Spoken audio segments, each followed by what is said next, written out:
And we are live for week 4 of Anchor Down, the Topsail Pirates football show, your weekly port of call for Pirate football. Thanks for the crowd that we had come out tonight.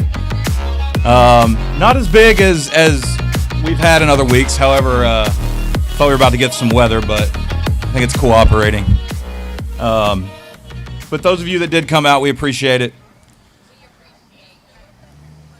Thank you for those that are watching on YouTube live. We appreciate you guys joining us tonight from the comforts of your home or your car or wherever you happen to be right now. We're doing pretty good on YouTube. I think we've averaged just over 300 views per edition so far. So that's good. Does that mean we're trending? No, I don't think. For you youngins, does that mean we're trending? Anybody? Apparently I not. see heads nodding. All right, we'll take it. If you are watching live on YouTube, I think I looked at our analytics, and about 50% of our viewers are not subscribed. So if you're watching this, go down, subscribe, like this video right now. If you're watching it, go down, hit the thumbs up, and help kick us into that algorithm a little bit more so we can spread this far and wide. So tonight, we're not going to be here too long. We've got some things that we're going to talk about, some news segments that we're going to get into, but we're going to talk about week 4. Well, we're going to talk about week 3. We're going to recap Northside Jacksonville. Then we're going to get into a Jacksonville preview.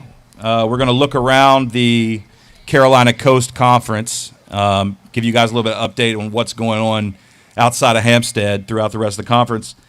Then we're going to take a look at some of Topsail football alumni that are recently graduated, that are out playing college ball at various locations throughout, I guess, the East, right? Yeah. So we've got some updates on them that we're going to share, and then we'll get out of here. So no players tonight, no coach tonight for obvious reasons, but week 4, Jacksonville week. Rich, how you doing, buddy? I am doing well, man. How are you? Pretty good, I think, given the circumstances. But yeah, Jacksonville week. JV is at home tomorrow night at 6 o'clock. Then we have varsity, another away game, Friday night at 7 o'clock, right up the road, right up 17 in Jacksonville. So looking forward to that, Rich. Yeah, no, absolutely. Getting excited to get back out there and see what the boys can do on Thursday and Friday night. So before we get started here, everybody knows, Coach Smith has been out dealing with personal health matters, and we just want to start this off by wishing him well. I know he's been communicating with the coaching staff and the players on a regular basis, so we're thinking about him. We're praying for him, hoping for a quick, full recovery. Rest up, Coach. Can't wait to see you back on the sidelines.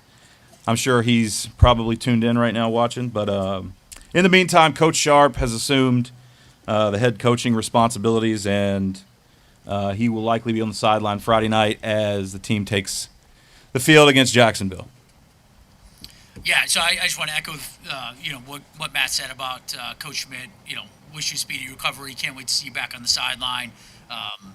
Yeah, man. So we'll see how it goes, and we're looking forward to getting you back on the sideline, Coach. That's right. All right, so moving into our Northside Jacksonville recap. So Friday night, our first home game. Thought the atmosphere was great. Thought the crowd was great. The student section trending up compared to years past, which is a good thing. I like the move from the far right of the bleachers down toward the band. I think that's a good spot.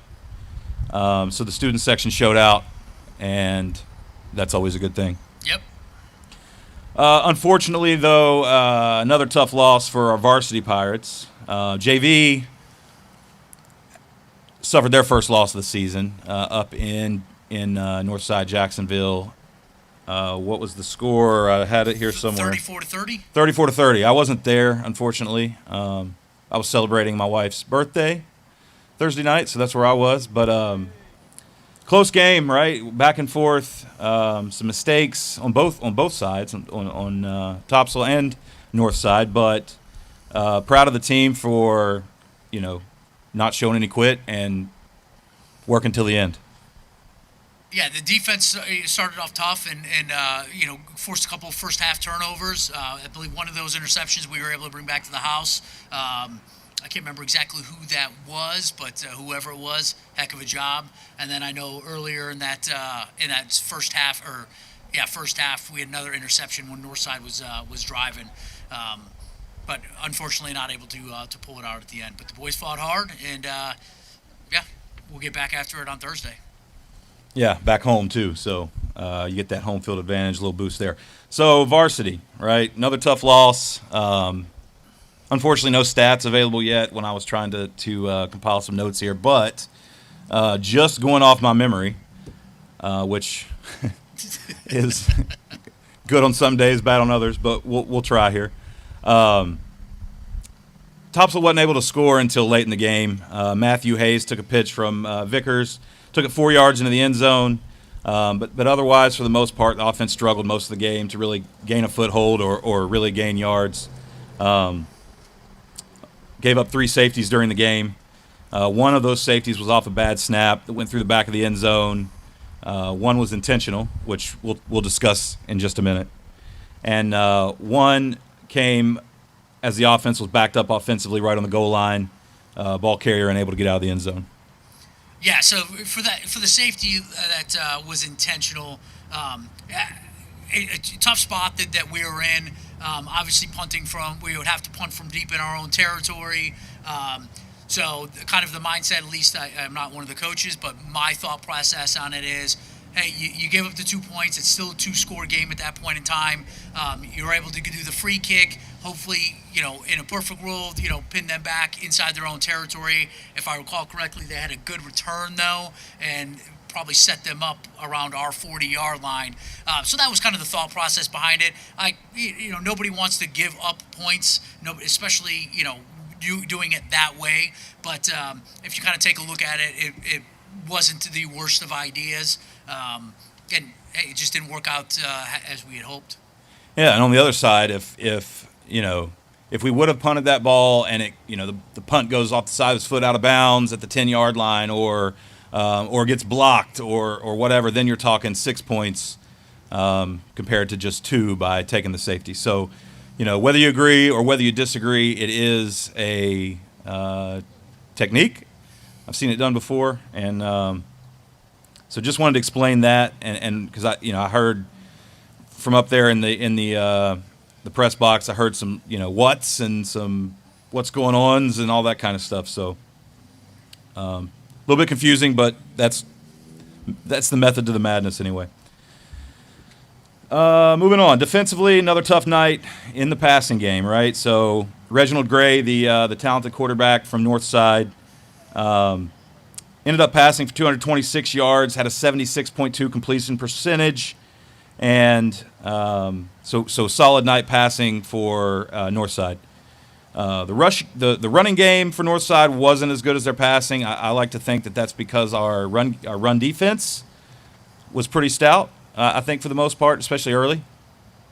So we played better defense against the rush. Gave up 116 yards, but that was on 31 carries.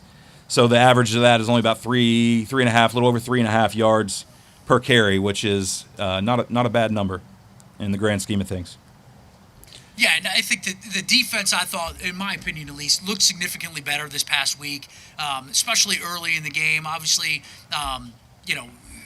it is a team sport, so the offense has got to do their part as well as the defense. And our offense wasn't staying on the field quite long enough this week. Our defense, was on the field way more than we would have liked to see.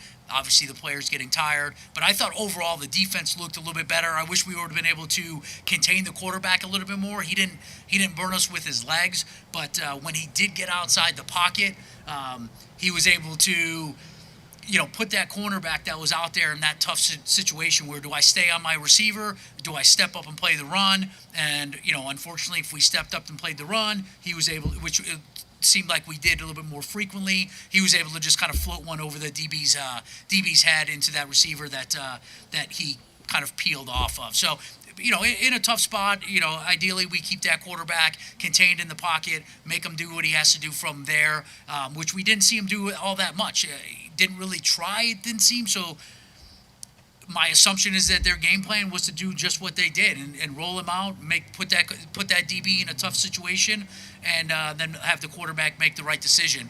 And unfortunately, he was able to do that this past Friday. Yeah, moving on to special teams. So special teams was a bit of a tough spot as well. I mean, failing to convert on the only extra point attempt, which isn't a huge deal in the grand scheme of the game, but giving up 2 touchdowns on the kickoff is that's a no-go. Both of those touchdowns to junior Gavin Davis from Northside, who had himself a heck of a game. Yes, he did. I feel like we were calling his name all night. Yes, to include don't kick it to him. Yeah. So yeah, things need to clean up, right? In all facets of the game, we need to find some rhythm offensively. We need to wear down the opposing defense, just like Rich touched on earlier. We're not able to accomplish that, right? I think the defense just needs to get off their blocks a little better. They need to tackle better. I think tackling is an issue. A lot of those short passes that Northside was completing, they weren't long passes, but the yards after catch were ridiculous in terms of numbers. So, and a lot of that's 1, 2, sometimes 3 missed tackles. So, tackling's got to get better to state the obvious. But I think teams are taking advantage of the coverage on the outside. I think that we tend to play a little soft off the line as far as the outside goes. And they're dumping those passes in real short, like I just spoke about. So we didn't necessarily get beat deep. I don't even remember, a deep pass that Northside completed. There may have been 1 or 2 along the sideline, but I think for the most part we were getting beat on the yards after catch, right? So that's just something that, sure the team's working on to clean up. Yeah, and to kind of talking about that defense, I trust that Coach Schmidt is gonna get the defense turned around. I mean, he's been here now for what? This is his 3rd year with the program or 4th year? 4th. And every year that he's been here, our defense has been stout. Going back to 2023, where our defense kept us in a lot of games. 2024, and then last year our defense kept us in a lot of games that allowed us to make the playoffs. So I trust that Coach Schmidt is gonna do what he has to do in order to get the defense playing to the level that we've kind of grown accustomed to Coach Schmidt defense running. And and it's just I think a lot of it too is the fact that our defense played probably 75. Our defense was on the field probably 60 to 70% of that game, maybe even a little bit more. So, and then there's a lot of boys playing both sides, right? Both ways. A lot of the line are playing both ways. So the fatigue factor is real, and it definitely was Friday night. So yeah, so we got to go into the offensive side. We've got to open up bigger holes in our offensive line. Again, 5 brand new starters this year. So still kind of gelling together, and I think it'll come. But once we start opening up some more running lanes for our running backs, protecting, creating that nice pocket for either Tyler or Gunnar to sit in and throw the ball down the field. It'll take a little bit of time, but we start moving the ball a little bit, chewing up some of that clock a little bit, giving our defense a rest. Putting a couple points on the board, and then letting our defense go and do what they do, getting after the quarterback and stuffing their run. So that wraps up the Northside Jacksonville recap. We're going to move on to preview Jacksonville, right? So same town, different team. So Jacksonville's currently 2-0. They are exiting a bye week. They did not play this past Friday night. They only have 9 games scheduled this year. They're only playing 3 non-conference and then their normal conference slate. So they were on a bye last week. They have wins over West Carteret by a score of 43-24, and a win over Northside Jacksonville 48-27. So, having said that, Pirates are really going to have to bring their A game and lock in Friday night away at Jacksonville. Offensive stats weren't available for the Northside versus Jacksonville game, but took a look at their offensive stats for the West Carteret game, which was week 1 for Jacksonville.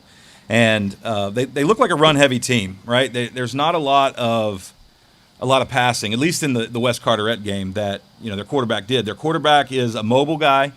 He likes to get outside the pocket and make plays with his legs, and that contributes right along to their running game.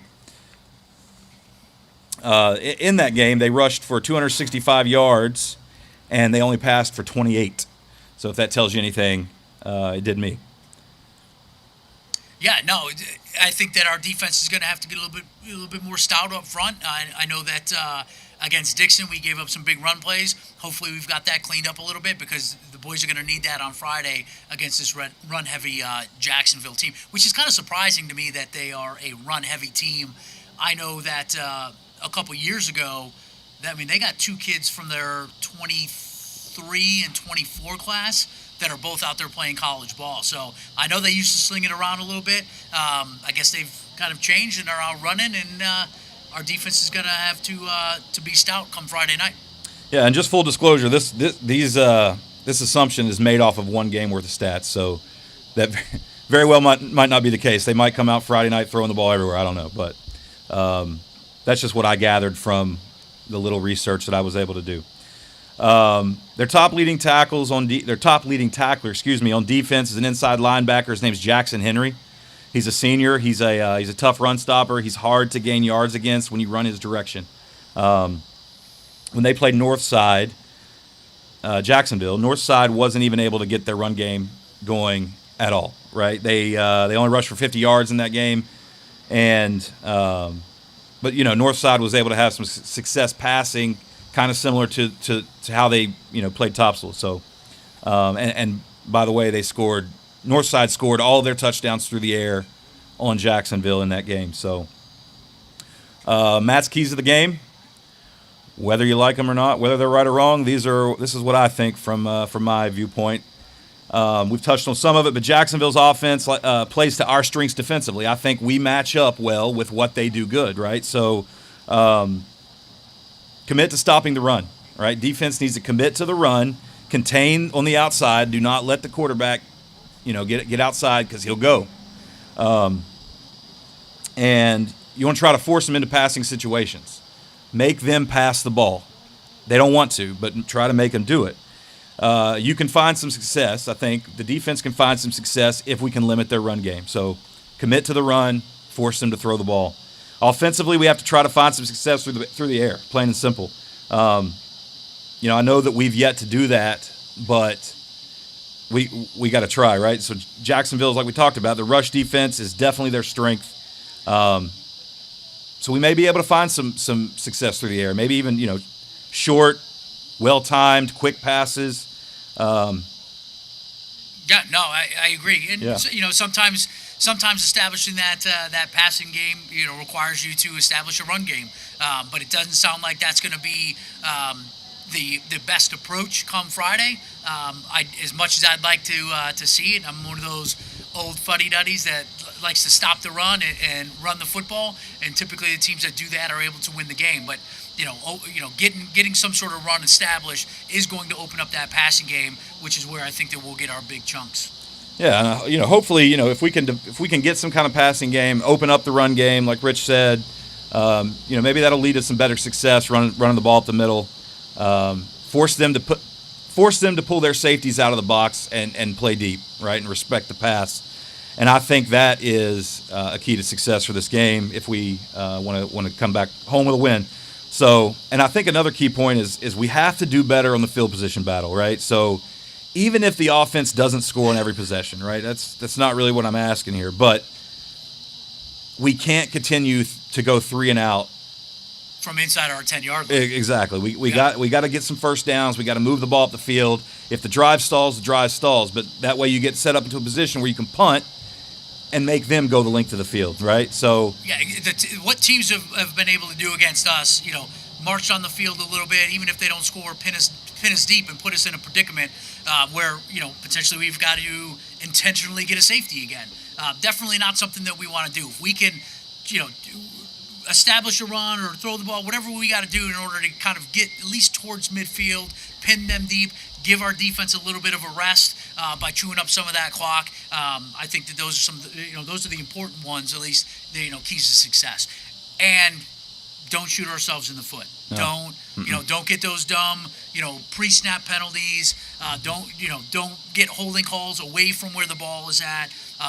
Things that sometimes we have a tendency to do. We can clean that stuff up, and we can get the season turned around. Yeah. So, Coach, if you're watching, you're probably sitting there saying, "I don't know what I'm talking about." You're probably right, but that's just that's why we're not the coaches. Yeah. Oh, that's just what I gathered. So. Thursday night, tomorrow night, home at 6:00, JV. I need to hear a round of applause for JV. Yeah. And Friday night away at Jacksonville.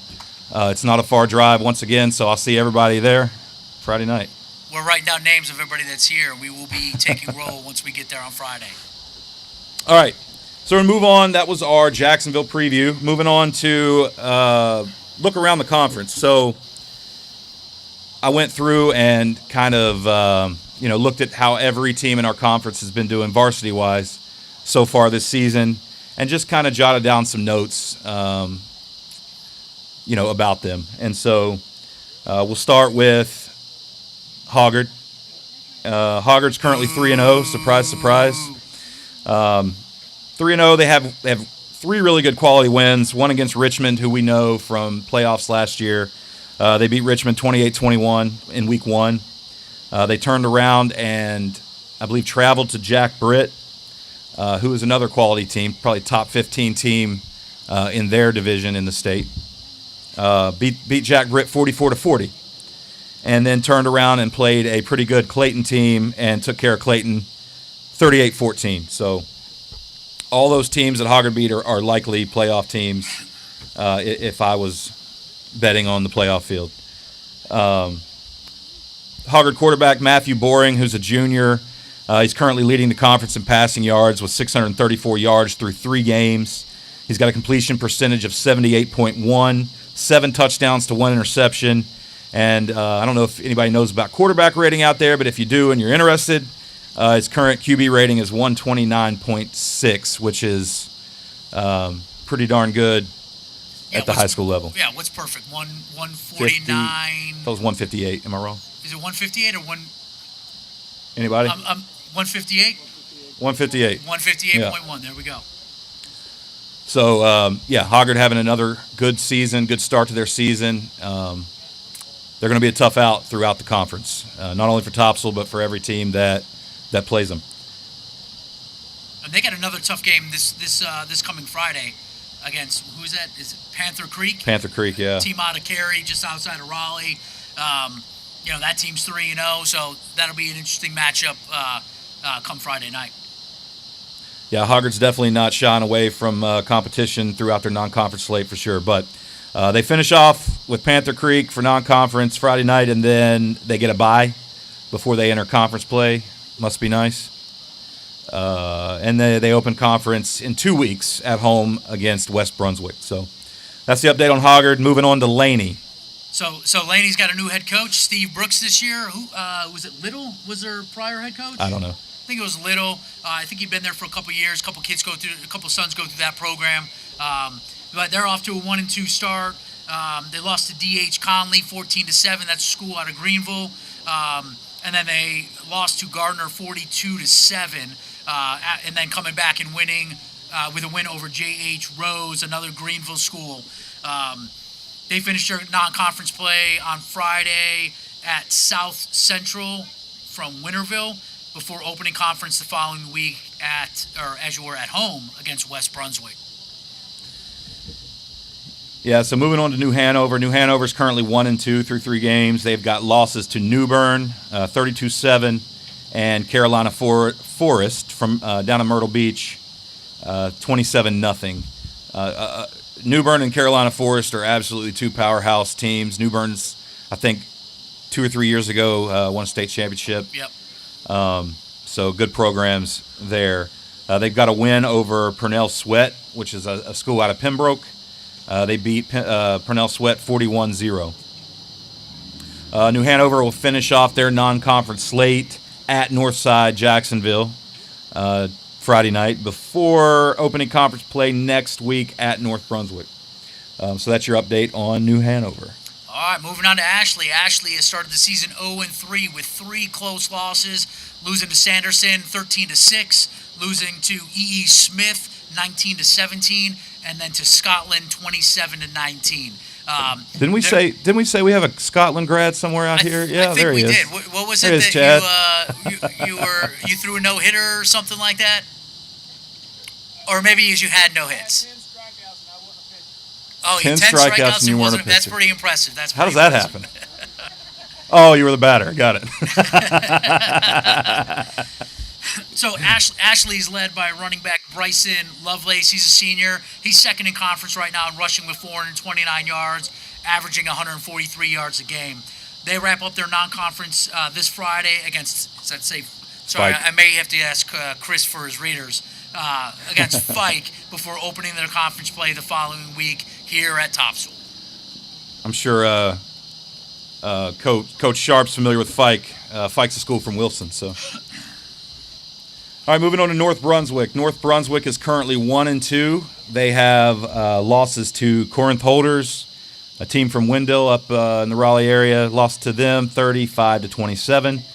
And West Carteret lost to West Carteret 36-35 by 1 point. West Carteret's located up in Morehead City. They have a win over South Brunswick 39-21, and that record's a little misleading because they're leading the entire conference in rushing yards, right? So North Brunswick has 768 yards rushing through 3 games. That's a pretty solid number. And they got a pretty good quarterback up there as well. Jonah Campbell, who was their starter last year, he's a senior this year. He's got 420 yards passing through 3 games. That's good for 140 yards per game, 5 touchdowns to 0 interceptions with a 122.8 quarterback rating. So I think their record's a little misleading because they're doing good things offensively. They got a running back up there by the name of Kane Jenrette. I don't know if that's right, but he's a senior. He's leading the conference in rushing yards currently with 520 on 43 carries through 3 games. That's good for 173.3 per game. So kids putting in some work running the ball.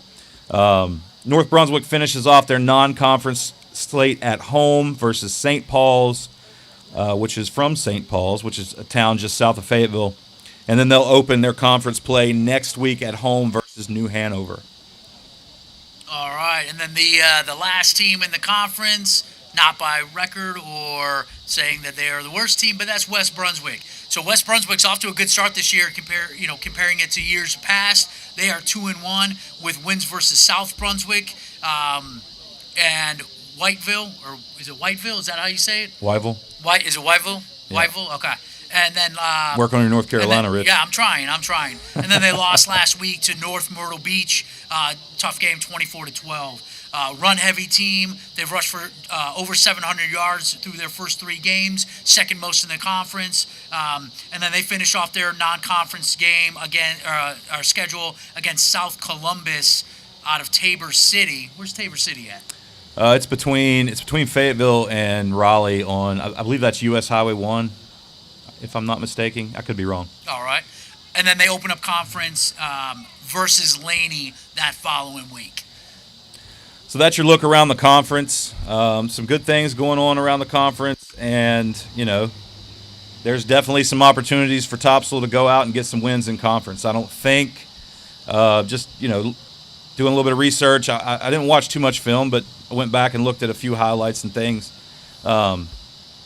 There's opportunity for Topsail to get some wins in conference, definitely. Yep. So now we're going to shift, and like I said, we're going to be a little bit short tonight just because the lack of coach and players. we didn't want to, just so everybody knows, we didn't want to bring up players up here without coach. We thought that that they should go hand in hand. No players without coach, no coach without players. So that's what we decided to do. So I guess we'll just have to have double next week. Yeah, so this past Saturday, I was up at Mars Hill to watch Winston-Salem State play against Mars Hill. And so my son plays for Winston-Salem State, and then we have another Topsail alum that plays for Mars Hill named Noah DeBrule. And so we got a picture with him, and I sent it out in the group text for FTF.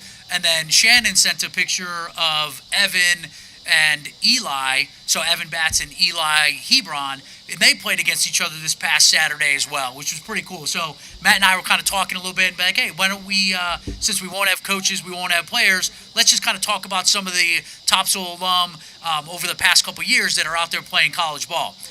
I do want to throw a disclaimer out there that Matt and I were talking, and we were trying to remember everybody that we could. So if we are missing yourself or one of your children off this list, we do apologize in advance. I am an old man, and I am too, just not quite as he just much doesn't, of an old man. He doesn't look as old. All right. So again, we apologize if we do miss your son. But here we go. Yeah, so like Rich said, starting off, this game actually happened this weekend. Winston-Salem State versus Mars Hill. These are two Topsail alums. Class of 23 for Shane and class of 25 for Noah. And the kid on your left right there is somewhat related to this guy right here. Just a little bit. His son. So yeah, this is them after the game. They played each other. Shane Mabberley, Winston-Salem State. It's a Division II program from Winston-Salem. Shane played 2 seasons in Catawba from over in we got some Catawba out here. Did you go to Catawba? Do you? Currently or okay. When'd you graduate? 2018. Okay. All right, round of applause for Catawba then. All right, go. I like it. But yeah, Shane played 2 years at Catawba before transferring for this season to Winston-Salem State and doing good things up there, right? Yep. And as Mom would like to hear, his grades are doing very good. So better than mine ever did. and then Noah, like we said, class of 25 out there is an offensive lineman. One of our 2 offensive linemen that we'll talk about tonight that are playing at the next level. Yeah, so Noah's mom, Lori, she was an FTF board member last year. Still comes out to the games and around the program. So good family and 2 good kids behind us right there. Yep. All right, who we got next? Oh, hold on. Let me make sure. So here's another game that happened this weekend against 2 Topsail alumni. So yeah, anyway, this was like the story he talked about Shannon sending out the picture. But this is a picture of Evan Batts, right, on your left, my right, and Eli Hebron. Evan is currently playing at Methodist, D3 team from Fayetteville. And Eli Hebron is with Greensboro, also a D3 team from Greensboro. Both 2025 grads, right, Shannon? That's right. Yep. That's right. Both 2025 grads. So both of them played for our Pirates last year, our Pirates team that made the playoffs. So it's awesome to see these boys going out there, and it's so cool to see these boys that bleeding, sweating, crying together out here on our field in Hampstead. Now going out there getting to compete against each other, but yet after the game being able to go take a picture and it's just pretty cool. All right, next. So y'all recognize this fine young man behind me right here? Yeah, so up next we got Jack Lambert, another 2023 grad. He committed to Penn State after he graduated here, and he's currently still playing on that team, number 2 team in the country, I believe, right? Number 2 team in the country for now. Laughing at Jack's parents over here for those of us that cannot see them. And doing great things up there. loving it, not wanting to come home and see his parents, and I get it. I wouldn't want to come home and see Brad and Karen either, but no, I'm just kidding. But he's doing great things up there at Penn State, and I've already told him that if Penn State does win a national championship this year, then I get his national championship ring. He said, "What about my dad?" I said, "Don't worry about him." Wow. They might be able to give you a picture, maybe. Okay, I'll take it. I mean, still. So yeah, I forgot to mention. I meant to mention this going back. So we'll go back to Shane real quick. Shane played wide receiver here at Topsail, and then I believe he's playing tight end now at Winston-Salem, Yep. right? Noah DeBrol played O-line here at Topsail. He's playing O-line at Mars Hill. Evan Batts was an outside linebacker. I believe he played anchor last year for our defense. That's the terminology we use here at Topsail. He is playing linebacker at Methodist. Yes? Okay. Confirmation from Mom. And then Eli Hebron, who was our quarterback last year, really 2 years. And he's playing quarterback at Greensboro. So, and then Jack was a great quarterback here at Topsail, who is also playing quarterback at Penn State. Just wanted to go back and mention that because I forgot. Next we got this port. So cheerleader gave him his hat, I guess. We were able to get 2 pictures of Ryder, and that's the one that I decided to send to Matt to put on the slideshow. The other one did not have that fancy hat on, but that is Ryder Wilcox, graduate in 2025 as well. He played linebacker and yeah, he was our dog last year. Yeah, and tight end. I think he played both ways. I think he played linebacker and tight end. Landon was Ryder a tight end? A wide out. Okay, wide receiver. So there you go. And he is playing over at Campbell University, about an hour and a half up the road, D1 school, and he is playing linebacker, I believe, over there as well. All right, I think I got to go back through these other ones to get to my next picture. So this next young man here, I believe he was a 24 grad. Yeah, 2024 grad. This is John Wolfenbarger. Yeah, John Wolfenbarger. He committed to C1E out of high school, and he's still there. That's a D3 team. I'm not sure where it's located. It's in Tennessee. Tennessee. So there he is. Doing great things up there. Played DB when he was here. Looks like he's still playing DB out there. I know he was really excited because his folks are from Tennessee. His dad is a huge Tennessee Vols fan, so I know he was excited to get back to Tennessee. All right, this next young man, also a 2024 grad, same class as Wolfie there, Caden Wilson. Caden Wilson is currently listed as a freshman. I don't know if he redshirted last year or what the case was, but he is at Furman down in South Carolina, which is a Division I FCS football team. Saw somebody wearing a Furman shirt. Oh, Jackson, did you see Caden down there? Okay, awesome. He did. Great. I was expecting more of an answer. We'll take it, Jackson. Appreciate it. So, yeah, Caden Wilson down there doing good things at Furman. Our next, well, let me back up. Caden Wilson at Topsail was a receiver and a defensive back. I'm not sure what – I'm pretty sure he's a defensive – they've got him listed as a defensive back at Furman, so I assume that's what he's doing. So, yeah, that's the update on him. Moving on to our next young man. So because there is a lack of Austin in a Lewisburg uniform, I just pulled his commitment photo off of Instagram and used this. But Austin Hobson, right? Austin Hobson played 1 year at App State last year, committed to App State, played last year, and then transferred this year down to Lewisburg. Lewisburg College was a D3 program. So there's Austin. He was a D lineman here at Topsail, D lineman in college as well. And then here's another picture of Austin we found from last year at App State. So that guy used to be a monster on the D line when he was in high school. Yes, he was. And his beard puts mine to shame.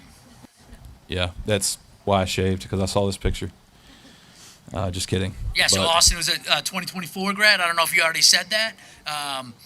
Yeah, and just an absolute beast when he played here at Topsail. So again, that's off our memory and what we remembered from the last several years. Did you get that picture of Garrett? Oh, yes, I did.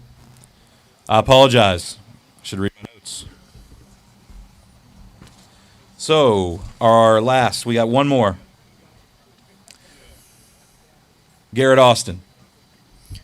So Garrett Austin is a freshman at Middle Tennessee State. That is a D1 FBS program. He was an offensive lineman here at Topsail. He's an offensive lineman out there at Middle Tennessee State. He is a medical redshirt this year, but looking forward to getting back out on the field next year. I was talking to his dad earlier, and he's doing really well, really likes the area, and just excited to get back out there and play ball. I know that's the last photo we have, but I do remember one more. D-Mark Howell, graduating class of 2022. I believe he started out at Barton maybe, and then transferred to Greensboro, played a year there, and now he's playing at Johnson C. Smith. Same conference as my son's playing in, so we will see him here in the next couple weeks. So that's another alum that I just thought of off the top of my head. So yeah, that wraps up our alumni updates. For the players listening here and online, I mean, you see it. It's possible. It's attainable. If you commit yourself, work hard, you can play at the next level. Absolutely. And that's proof. I was thinking back on it today. Rich and I were kind of tossing names around, and I was like, wow, that's a pretty hefty group of players that are playing at the next level from little small town Hampstead, right? So proud of those guys, and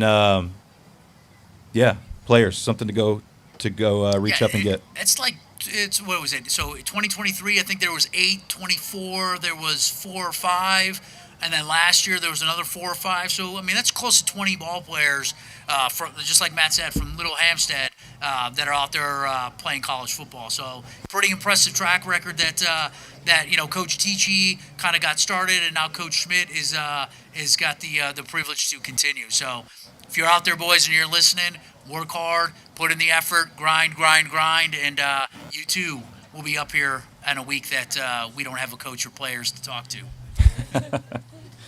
All right, so that's going to do it for tonight. Nice and short. Most of these episodes have been going about an hour long. Some a little over an hour, but tonight we're keeping it right under 45 minutes. It helps with the clouds and the darkness. So I think we got a light to hang up next week, don't we? We can. We will. I blame Mr. Hafer for not bringing it this week. When in doubt, blame Chris. All right, so remind you of the games. Thursday night, JV at home. Friday night, varsity away, 7 o'clock Friday, 6 o'clock tomorrow night against Jacksonville. FTF, this is a production of FTF. This is sponsored by Oval and Ale. I didn't mention it at the beginning like I should have, but we appreciate Oval and Ale, all the support they give to the high school and the program for hosting this show, and we've had cornhole tournaments here, and just the list goes on and on. But Jamie, we appreciate you. We appreciate your staff, your organization, and all you do for the program. So without Oval and Ale, this doesn't happen. So Friends of Topsail Football, Mr. Chris Hafer sitting over there, giving me thumbs up when I say things good and thumbs down when I say things bad. No, I'm just kidding. But yeah, so FTF, we need volunteers all the time, like we talk about every week and every meeting, and you're probably sick of hearing about it, but until that roster's filled up, I'm going to keep talking about it. So game day volunteers, chains, huddle, sideline setup. We could use some help setting up the sidelines and tearing down. I appreciate everybody that does help out. Currently, pregame meals. There's sign-up rosters on the Facebook FTF page. Check that out. Sign up if there's an empty slot. JV and varsity. So that's Facebook. Check us out on our other socials too. We've got a Twitter. We've got the Facebook, as mentioned. We've got an Instagram and YouTube now. So check out those. They're all good for different things, right? FTF is more of like an announcement, older group kind of place. And Instagram's where all the players hang out, and Twitter. And then YouTube is where we're watching live tonight. So appreciate everybody here that's live. I appreciate you guys coming out tonight. If you haven't been here before and this is your first time, come back next week. If you have been coming regularly, still come back next week. And bring a friend. So that's all we got. Rich, I'll give you the final thought, and you can take us home. Yeah, so another big week starting off tomorrow night when JV is at home. I expect a huge crowd there tomorrow. And then just like Matt said earlier, not a long drive to Jacksonville, so let's get as many people out there as we can to cheer on the boys. And go Pirates. Go Pirates.